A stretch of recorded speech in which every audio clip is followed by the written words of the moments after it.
मैं एल.एस. चौहान अपने coaching centre MIT classes में आप सभी बच्चों का स्वागत करता हूं। आज हम 12th class biology Hindi medium और इंग्लिश मीडियम का सिलेबस प्रारंभ करेंगे। तो यूपी बोर्ड 12th क्लास में फर्स्ट यूनिट या प्रथम यूनिट प्रजनन की है, रिप्रोडक्शन की है, जिसमें पहला चैप्टर पुष्पी पौधों में लैंगिक जनन, sexual reproduction in flowering plant. तो फर्स्ट यूनिट क्या है?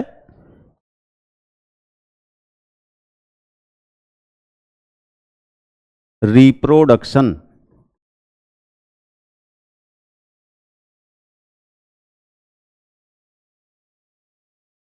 और चैप्टर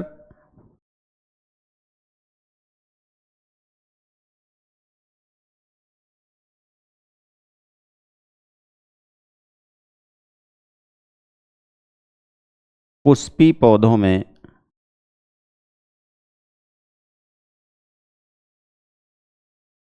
लैंगिक जनन।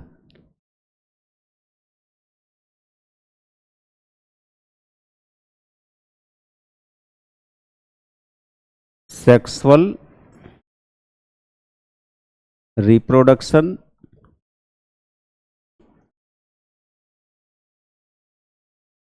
In flowering plant.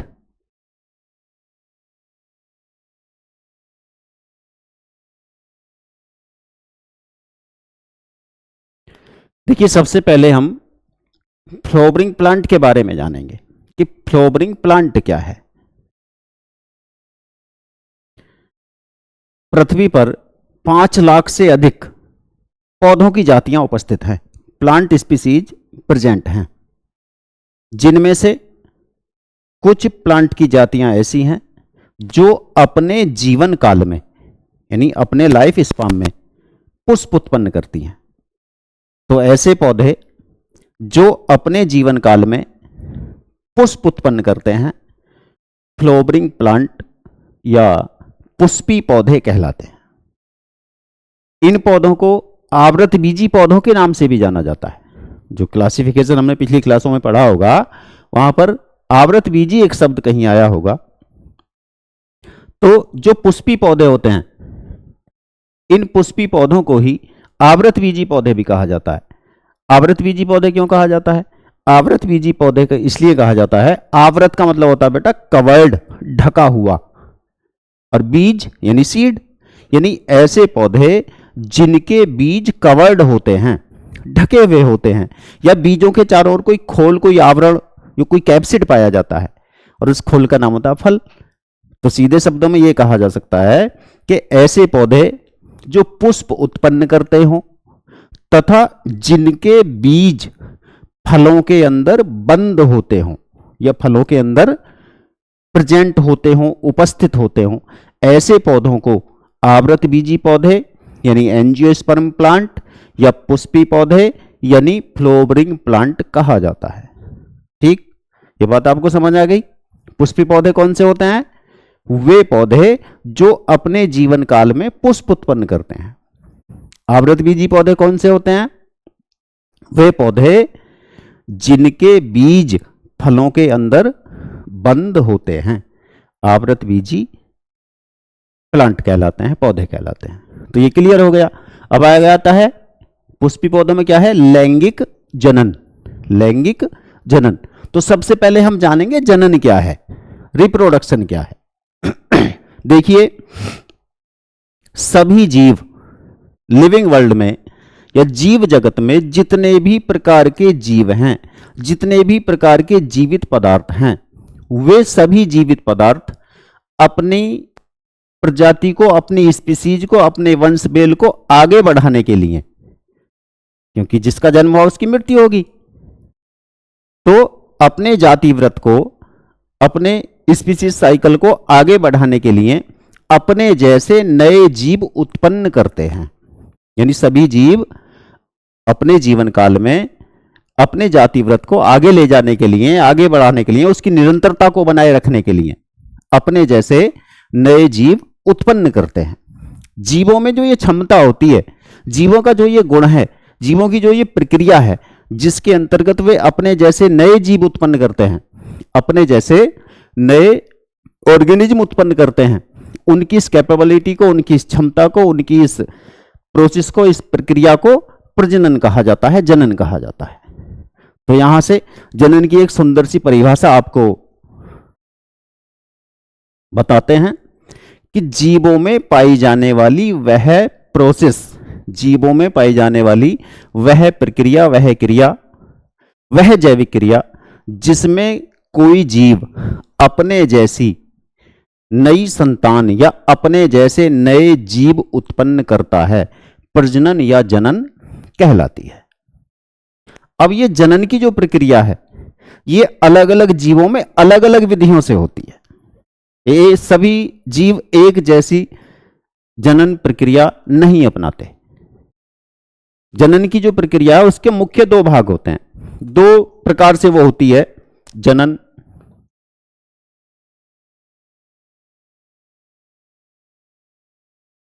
एक लैंगिक जनन होता है और एक अलैंगिक।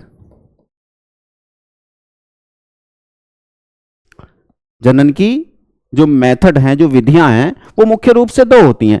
एक लैंगिक जनन, लैंगिक को सेक्सुअल, और दूसरी अलैंगिक जनन यानी एसेक्सुअल।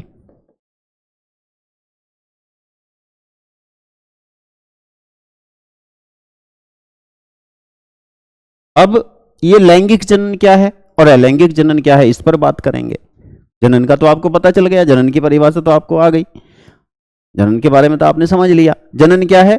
जीवों की ऐसी प्रक्रिया, जीवों में पाई जाने वाली ऐसी क्रिया जिसमें कोई जीव अपने जैसे नए जीव उत्पन्न करता है या अपनी नई संतान उत्पन्न करता है, उसको जनन, प्रजनन या रिप्रोडक्शन कहते हैं। रिप्रोडक्शन के दो भाग हमने आपको बताए हैं, एक लैंगिक जनन और एक अलैंगिक जनन। अब लैंगिक जनन क्या है, क्योंकि हमें तो यहां पुष्पी पौधों का लैंगिक जनन पढ़ना है। तो लैंगिक जनन का मतलब है जनन की ऐसी विधि या जनन की वह विधि, रिप्रोडक्शन की वह विधि जिसमें नए जीव उत्पन्न करने में दो पेरेंट्स की आवश्यकता होती है, दो जनकों की आवश्यकता होती है, या दो विपरीत लिंग वाले, दो विपरीत जेंडर वाले जनकों, युग्मकों की जरूरत होती है, आवश्यकता होती है, उनके सहयोग की आवश्यकता होती है। तो जनन की ऐसी विधि को कहते हैं लैंगिक जनन। अलैंगिक जनन क्या है? अलैंगिक जनन का मतलब है जनन की ऐसी विधि जिसमें कोई जीव एक ही, अकेला ही, यानी कोई एक जनक ही, कोई एक पेरेंट्स ही नए जीव उत्पन्न कर सकता है। अर्थात इसमें युग्मकों या दो विपरीत लिंग के कोशिकाओं, जैमीट या पेरेंट्स की आवश्यकता नहीं होती। ऐसे जनन को अलैंगिक जनन कहते हैं। अब पुष्पी पौधे जो होते हैं उनमें जनन की दोनों विधियां पाई जाती हैं, लैंगिक जनन भी पाया जाता है, अलैंगिक जनन भी पाया जाता है। लेकिन हम स्टडी यहां किसकी करेंगे? केवल लैंगिक जनन की।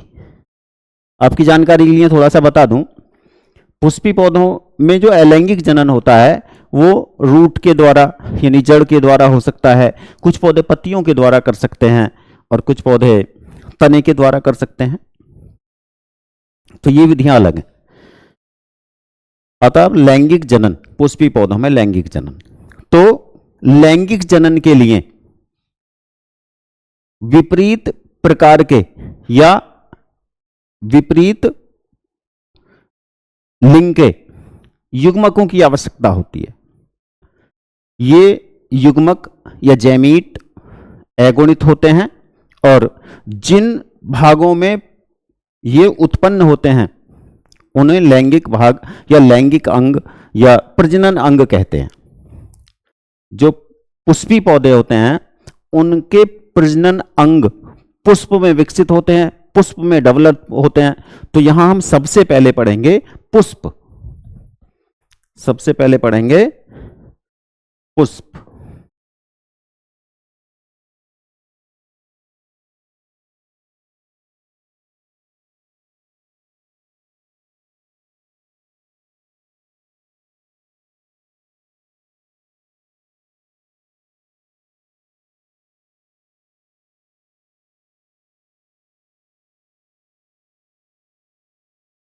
सबसे पहले आता है पुष्प यानी फ्लावर। क्या है फ्लावर? फ्लावर यानी पुष्प पुष्पी पौधों का या प्लांट का लैंगिक ऑर्गन है, या लैंगिक सेक्सुअल ऑर्गन यानी लैंगिक प्रजनन अंग। वैज्ञानिक गीथे के अनुसार, एक वैज्ञानिक थे गीथे, उन्होंने पुष्प की एक डेफिनेशन बताई थी। उन्होंने ये बताया कि जो पुष्प होता है किसी भी पौधे के प्ररोह का एक रूपांतरित पार्ट है। प्ररोह कहते हैं तने को, यानी पुष्प क्या है? पौधे के प्ररोह का या तने का वह रूपांतरित भाग, वह रूपांतरित भाग जिस पर पौधे के लैंगिक प्रजनन अंग विकसित होते हों। पौधे के प्ररोह का या तने का वह रूपांतरित भाग जिस पर या जिसमें पौधे के लैंगिक प्रजनन अंग विकसित होते हों या विकसित होते हैं, पुष्प कहलाता है, फ्लावर कहलाता है। पुष्प में पौधे के लैंगिक प्रजनन अंग, सेक्सुअल रिप्रोडक्टिव ऑर्गन्स डेवलप होते हैं, विकसित होते हैं। और ये जो ऑर्गन्स होते हैं पुष्प में, वो साइक्लिक क्रम में लगे होते हैं, चक्रीय प्रक्रम में लगे होते हैं। तो यदि पुष्प की संरचना की बात की जाए तो पुष्प में जो पुष्प के ऑर्गन्स होते हैं, पौधे के अंग होते हैं, वो साइक्लिक प्रक्रम में या चक्रीय क्रम में लगे होते हैं।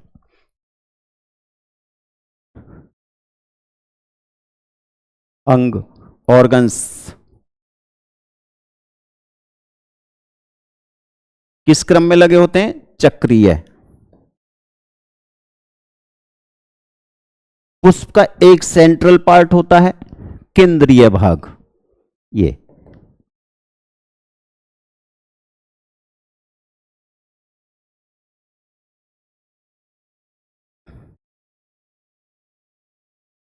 पुष्प में जो ऑर्गन्स होते हैं वो चार क्रम में लगे होते हैं, यानी पुष्प में जो अंग होते हैं वो चार चक्रों में, चार साइकिल में या चार पंक्ति में, रो में लगे होते हैं।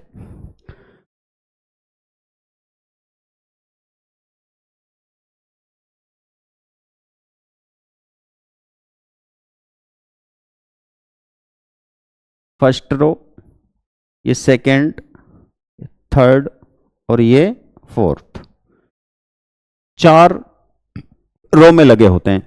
जो बाहर के आउटर साइड के फर्स्ट और सेकंड दो प्रक्रम होते हैं, दो चक्र होते हैं, चक्र फर्स्ट और चक्र सेकंड। वे दोनों चक्र कायिक, कायिक मतलब वेजिटेटिव,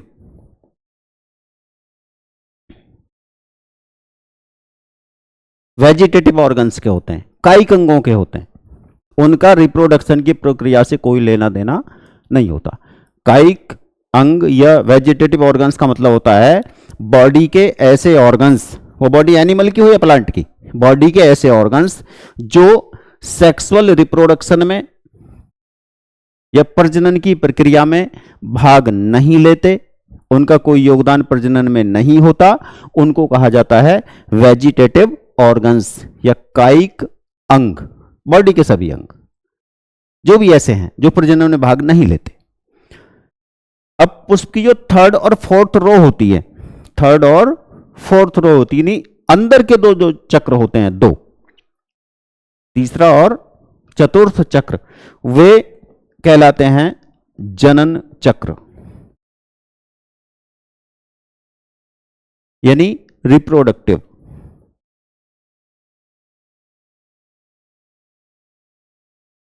अर्थात ये प्रजनन की प्रक्रिया में, प्रजनन की क्रिया में भाग लेते हैं। अब इनका यदि हम इनके संरचना, कार्य वगैरह देखना चाहें तो जो फर्स्ट रो है, प्रथम चक्र, यानी फ्लोवर का सबसे बाह्य चक्र, सबसे बाहर का सेंटर, सबसे बाहर का चक्र, वो कहलाता है बाह्य दल यानी कैलिक्स। बाह्य दल या कैलिक्स। इसमें ग्रीन कलर की पत्तियों जैसी संरचनाएं होती हैं जो सबसे बाहर के चक्र में होती है। पुष्पों की या पौधों की अलग अलग फैमिली में, पुष्पी पौधों का जब क्लासिफिकेशन होता है तो उन्हें फैमिली में डिवाइड किया जाता है।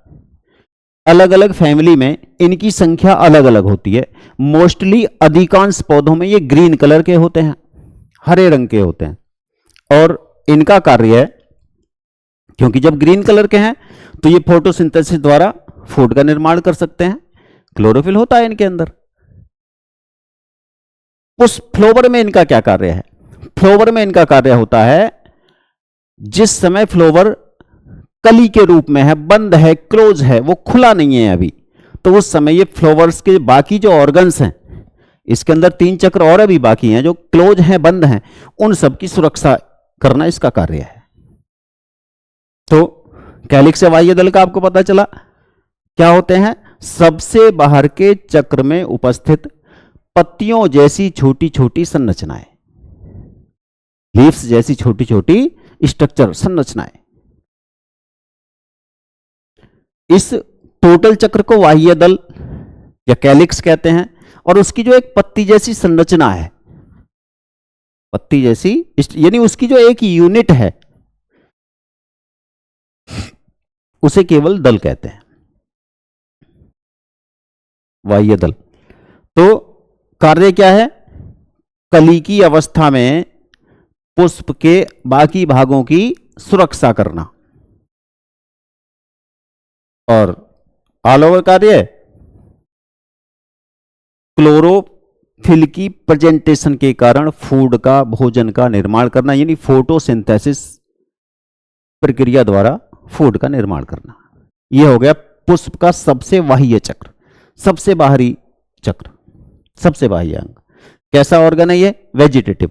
इसका रिप्रोडक्शन से कोई मतलब, कोई लेना देना नहीं है। अब आते हैं दूसरे चक्र में क्या है, यानी इसके अंदर क्या है।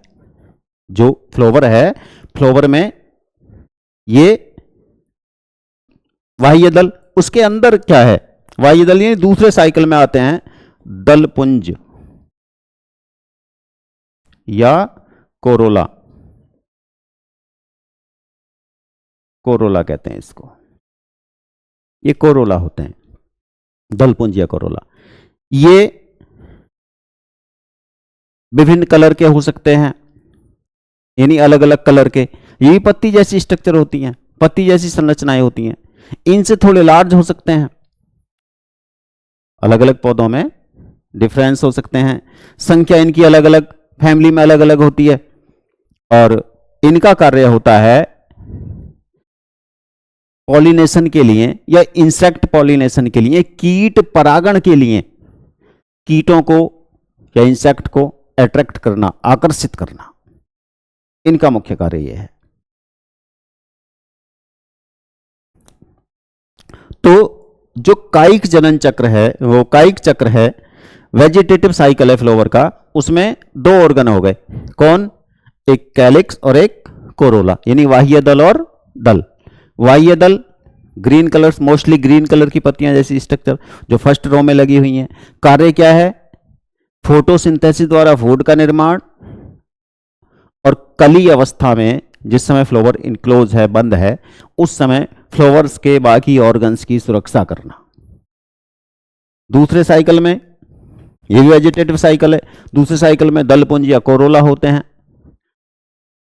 इनका कार्य होता है, ये कलर्ड होते हैं, थोड़े लार्ज होते हैं, और इनका कार्य होता है पॉलिनेशन के लिए, कीट परागण के लिए कीटों को आकर्षित करना, अट्रैक्ट करना, ताकि कीट इनके पास आए और जाने अनजाने में कीटों से परागण की क्रिया संपन्न हो जाए। तो ये परागण में हेल्प करते हैं, परंतु रिप्रोडक्शन से इनका कोई मतलब नहीं है, तो इसलिए इन दोनों को ही वेजिटेटिव साइकिल में रखा गया है। अब इसके बाद जो तीसरा और चतुर्थ चक्र है, फ्लावर का थर्ड और फोर्थ साइकिल है, तीसरा और चौथा साइकिल है, उस साइकिल को कहा जाता है जनन चक्र। यानी फ्लावर का वो रिप्रोडक्टिव भाग है, प्रजनन भाग है, उसमें प्रजनन अंग डेवलप होते हैं, प्रजनन अंग पाए जाते हैं। तो थर्ड लेयर में जो प्रजनन अंग है उनको कहा जाता है पुमंग, यानी एंड्रोइसियम।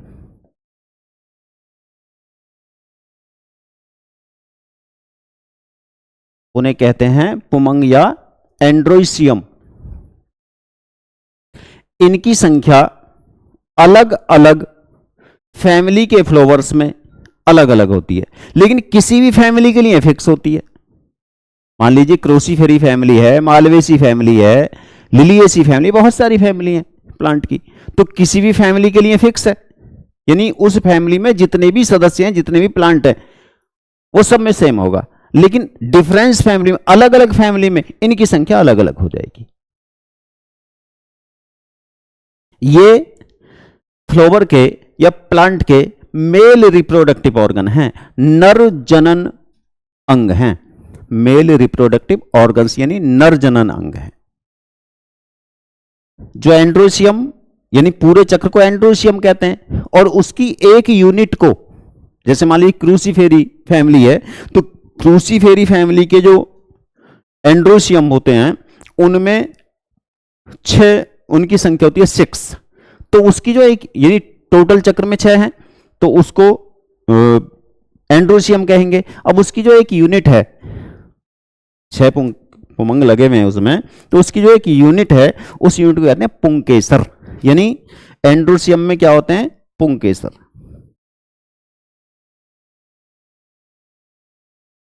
स्टेमेन। अब स्टेमेन कुछ इस टाइप का होता है,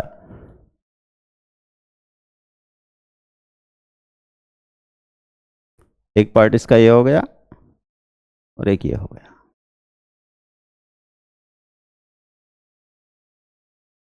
एक पार्ट ये हो गया, पार्ट ये हो गया। ये चैम्बर जैसा पार्ट है, इसमें ये चैम्बर जैसा पार्ट है, ये इसको कहा जाता पराग कोश। पराग कोश। और ये जो रोड जैसा पार्ट है, ये फिलामेंट जैसा, यानी धागे जैसा पार्ट है, इसको कहते हैं फिलामेंट। इन दोनों के बीच में जहां पराग कोश से फिलामेंट जुड़ा हुआ है, वहां एक टिश्यू पाया जाता है जिसे योजी या कनेक्टिव टिश्यू कहते हैं। दोनों एक दूसरे से अटैच होते हैं इसके माध्यम से।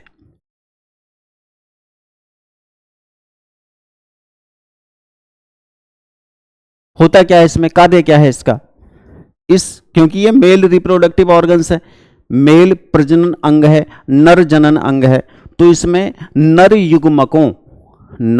युग्मकों यानी पराग कणों का निर्माण होता है, उसकी फॉर्मेशन होती है। और जिस प्रोसेस द्वारा इसमें पराग कणों का निर्माण होता है, पराग कणों की फॉर्मेशन होती है, उस प्रोसेस, उस प्रक्रिया का नाम होता है माइक्रोस्पोरोजेनेसिस, लघु बीजाणु जनन।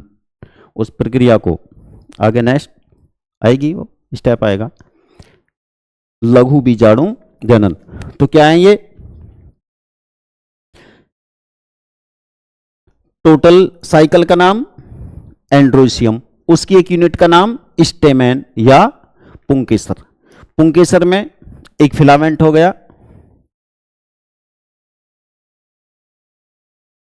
और एक हो गया पोलन सैक, यानी पराग कोश। पराग कोश में एक या दो चैम्बर होते हैं, कुछ पौधों में एक होते हैं, यानी कुछ फैमिली ऐसी होती हैं उनके पराग कोश में एक ही चैम्बर होता है, कुछ फैमिली ऐसी होती है उनमें एक से ज्यादा यानी 2 होते हैं। और प्रत्येक चैम्बर में स्पोरोंजिया होती, बीजाणु धानियां होती हैं, बीजाणु धानियां, स्पोरोंजियम। स्पोरोंजियम के अंदर माइक्रोस्पोर मदर सेल डेवलप होती है, यानी लघु बीजाणु मात्र कोशिकाएं डेवलप होती हैं। वे मात्र कोशिकाएं या माइक्रोस्पोर मदर सेल मियोसिस यानी कोशिकाओं का अर्धसूत्री विभाजन करती हैं, और कोशिकाओं के उस अर्धसूत्री विभाजन से यानी लघु बीजाणु धानी की या लघु बीजाणु धानी में उपस्थित लघु बीजाणु मात्र कोशिका अर्धसूत्री विभाजन द्वारा जिस स्ट्रक्चर, जिस संरचना, जिस कोशिका का निर्माण करती है उसको परागकण, पोलन ग्रेन, नर युग्मक या मेल जेमिटोफाइट, मेल जेमिटोफाइट कहा जाता है। तो क्या होता है यहां पर? पराग कणों का निर्माण, यानी नर यूनिट का निर्माण होता है। जो प्रजनन की इकाई होती है, जो प्रजनन की मुख्य इकाई होती है, उसको युग्मक या जैमीट कहा जाता है। मेल में डेवलप हो तो मेल जैमीट, और फीमेल पार्ट में डेवलप हो तो फीमेल जैमीट। तो ये कैसा भाग है? पुष्प का नर जनन तंत्र का भाग है, नर भाग है, पुंकेसर कहा जाता है, पुमंग एंड्रोशियम। तो इसमें जो यूनिट डेवलप होती है रिप्रोडक्शन की, जो युग्मक डेवलप होते हैं वो कहलाते हैं नर युग्मक, यानी मेल रिप्रोडक्टिव यूनिट या मेल जैमीट, और उसका नाम होता है पराग कण। तो यहां पराग कण डेवलप होते हैं। अब साइकिल आता है, साइकिल नंबर 4।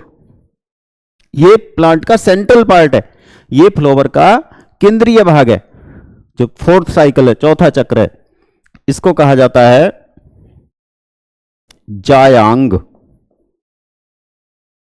या जाइनोसियम, जायांग या जाइनोसियम। ये फोर्थ पार्ट है, सेंट्रल पार्ट है। इसमें पुष्प का फीमेल प्रजनन भाग या मादा जनन अंग उपस्थित होता है, पाया जाता है या विकसित होता है। फर्स्ट और सेकंड चक्र वेजिटेटिव होते हैं, जिनमें कायिक अंग या वेजिटेटिव ऑर्गन्स पाए जाते हैं। थर्ड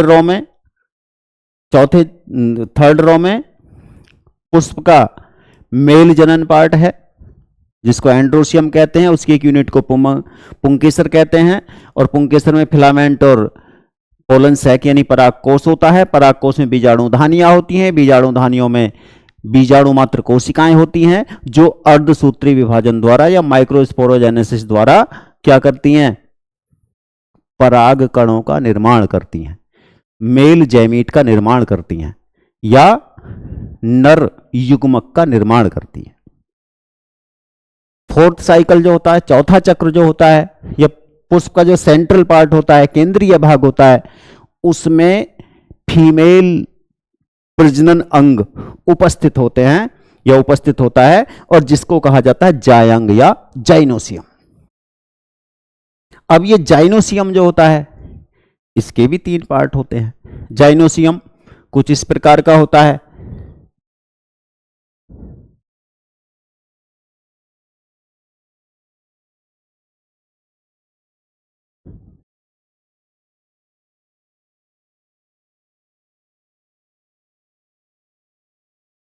ये पार्ट वृंत होता है, इसका स्टाल्क जो पौधे से जुड़ा हुआ है, ये पार्ट।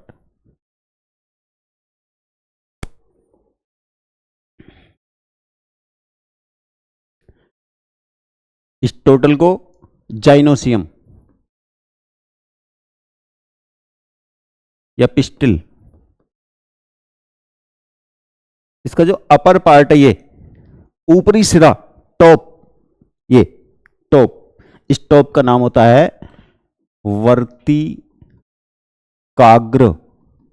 या स्टिग्मा, STIGMA, ये होता है स्टिग्मा। एक ये ट्यूब देख रहे हैं आप, यहां से यहां तक की ये ट्यूब, ये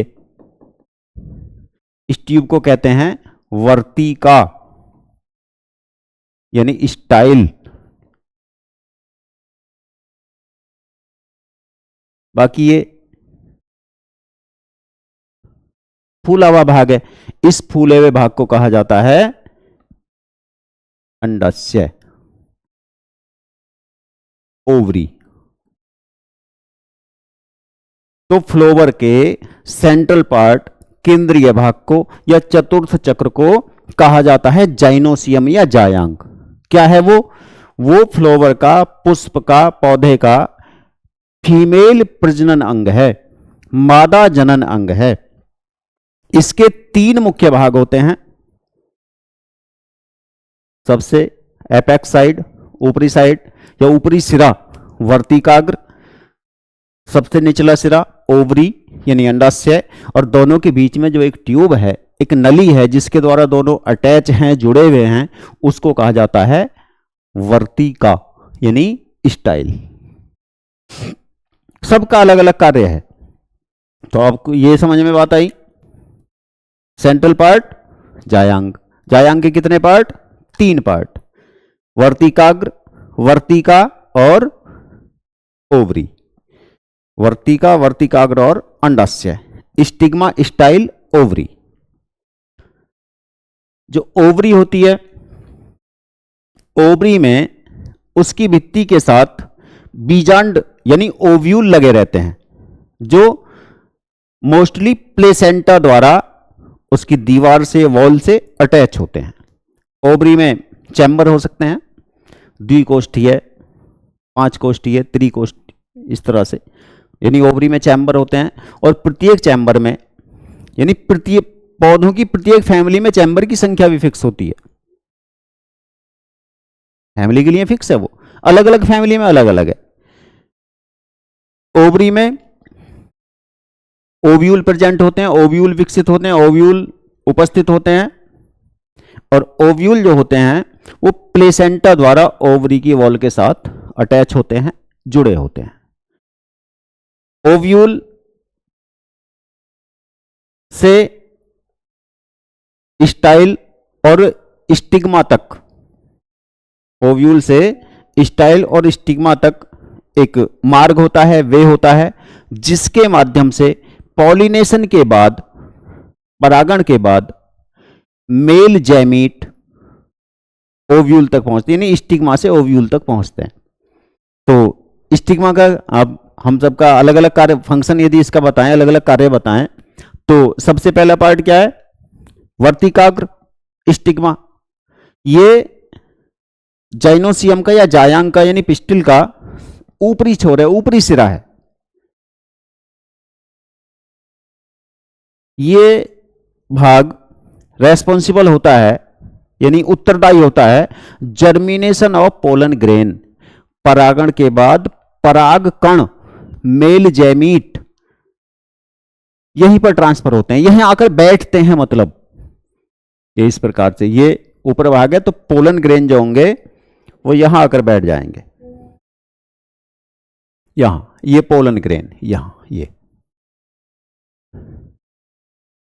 पोलन ग्रेन स्टिग्मा पर आकर बैठ जाते हैं। उसके बाद पोलन ग्रेन का होता है जर्मिनेशन। पोलन ग्रेन से एक ट्यूब निकलती है और वो ट्यूब इसमें ओवरी में चलना प्रारंभ कर देती है।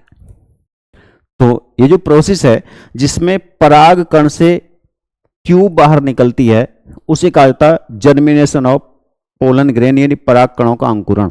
तो स्टिग्मा किसके लिए रेस्पॉन्सिबल हुआ, किसके लिए उत्तरदायी हुआ? पराग कणों को, यानी पॉलिनेशन के बाद पराग कणों को एक्सेप्ट करने के लिए, अपने ऊपर संग्रहित करने के लिए, अपने ऊपर एक प्लेस से स्थान देने के लिए, और उसके बाद उसका अंकुरण करने के लिए। अब यहां एक विशेषता यह है कि स्टिग्मा और पोलन ग्रेन यदि दोनों सेम स्पीसीज के हैं, एक ही प्रजाति के हैं, तो वहां पर पोलन ग्रेन का अंकुरण होगा, यानी पोलन ग्रेन अंकुरित होंगे। और यदि दोनों सेम स्पीसीज के नहीं हैं, दोनों सेम प्रजाति के नहीं हैं, तो वहां पर उनका अंकुरण या उनका जर्मिनेशन नहीं होगा। जिससे पौधों के इस गुण के कारण पौधों में जो जाति है वो सेपरेट बनी रहती है। मान लीजिए, वैसे बहुत सारे फील्ड में बहुत सारे पौधे होते हैं, मान लीजिए कोई फसल का पौधा है, गेहूं का खेत है, उसमें बहुत सारी घास हो सकती हैं और हो सकता है सभी पॉलिनेशन एक साथ हुआ हो, तो परागकण तो एक पौधे पर, एक स्टिग्मा पर, एक जाति के स्टिग्मा पर दूसरी जाति के जा सकते हैं,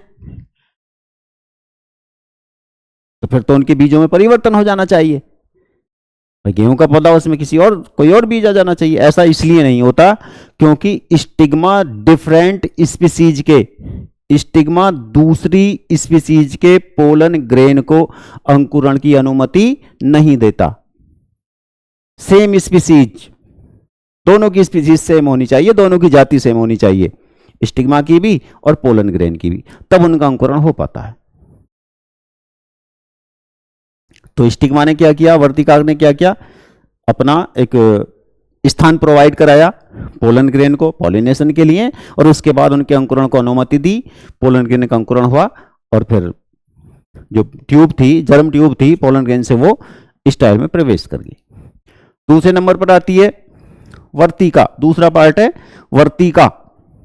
स्टाइल, स्टाइल का कार्य होता है पोलन ग्रेन से निकलने वाली जर्म ट्यूब को, पोलन ग्रेन से निकलने वाली इस पोलन ट्यूब को ओवरी तक या ओवरी के अंदर उपस्थित बीजांड तक पहुंचाना, उसे सुरक्षा प्रदान करना, ये स्टाइल का कार्य है, वर्तिका का कार्य है। यानी स्टाइल जो होती है वो पोलन ग्रेन से निकलने वाली जितनी भी वो जर्म ट्यूब होंगी, पोलन ट्यूब होंगी, उन सबको ओव्यूल तक या बीजांड तक सुरक्षा पूर्वक संरक्षित रूप से पहुंचा देती है। बस इसका ये कार्य है। अब आती है ये ओवरी, अंडाशय। तो इसका हमने आपको पहले बताया है कि इसमें ओव्यूल उपस्थित होते हैं, बीजांड उपस्थित होते हैं, जो इसकी दीवार से प्लेसेंटा द्वारा अटैच होते हैं, और जो बीजांड होते हैं उनमें फीमेल जेमिटोफाइट, जैसे बीजाणुधानी में, एंथर की बीजाणुधानी में क्या डेवलप हुआ था, मेल जेमिटोफाइट। तो यहां जो ओव्यूल होते हैं, ओवरी के अंदर जो ओव्यूल होते हैं या अंडाशय के अंदर जो बीजांड होते हैं, उनमें डेवलप होते हैं फीमेल जेमिटोफाइट, मादा युग्मकोद्भिद। और मादा युग्मकोद्भिद का एक और नाम आपने सुना होगा, या एक नाम और होता है जिसको कहा जाता है भ्रूण कोष। भ्रूण कोष, एम्ब्रियो सैक, भ्रूण कोष, एम्ब्रियो सैक। इससे मिलते जुलते आगे और भी शब्द आएंगे, तो ध्यान रखना ये क्या होता है, भ्रूण कोष, एम्ब्रियो सैक। एम्ब्रियो ओव्यूल में, बीजांड में एम्ब्रियो सैक के निर्माण की प्रोसेस को, उसके निर्माण की क्रिया को कहा जाता है गुरु बीजाणु जनन या मेगा स्पोरोजेनेसिस। लघु बीजाणु जनन किसे कहा था हमने, लघु बीजाणु जनन कहा था पराग कोश में परागकण के बनने की क्रिया को, और बीजांड में फीमेल जेमिटोफाइट या मादा युग्मकोद्भिद के बनने की प्रोसेस को कहते हैं गुरु बीजाणु जनन या मेगा स्पोरोजेनेसिस। तो दो प्रोसेस होती हैं यहां पर, मेल पार्ट में माइक्रोस्पोरोजेनेसिस, माइक्रोस्पोरोजेनेसिस का result pollen grain, female part में मेगा स्पोरोजेनेसिस, मेगा स्पोरोजेनेसिस का रिजल्ट फीमेल जेमिटोफाइट। ये दो प्रोसेस इसमें होती हैं। तो ये आपने फ्लावर की स्ट्रक्चर और फ्लावर के जो भाग थे, 4 भाग होते हैं उसके, उन सब का कार्य ये आपने पढ़ा है। अब यहाँ से आगे की जो प्रोसेस है, आगे की जो प्रक्रिया है, तो वो माइक्रोस्पोरोजेनेसिस, यानी मेल पार्ट में क्या होता है मेगा स्पोरोजेनेसिस, फीमेल पार्ट में क्या होता है, ये नेक्स्ट लेक्चर में हो जाएगा।